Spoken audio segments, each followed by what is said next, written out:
మన జీవితంలో ఏ వయస్సులో ఏ సమయంలో ఎప్పుడు ఏ ఆలోచన రావాలో ఆ ఆలోచన రాకపోయినా, ఆ ఆలోచనతో నిర్ణయం చేయకపోయినా అనంతర జీవితం అంతా ముళ్ళ పరిచిన చెయ్యలాగా ముళ్ళ కిరీటం ధరించినట్టుగా ఉంటుంది.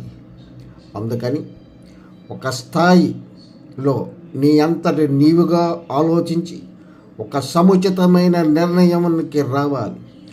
ఆ నిర్ణయము పట్టుదలతో కూడినదై ఉండాలి.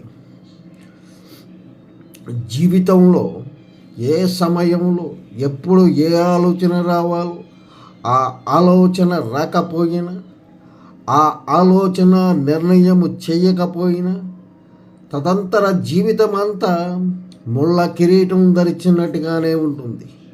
అందుకని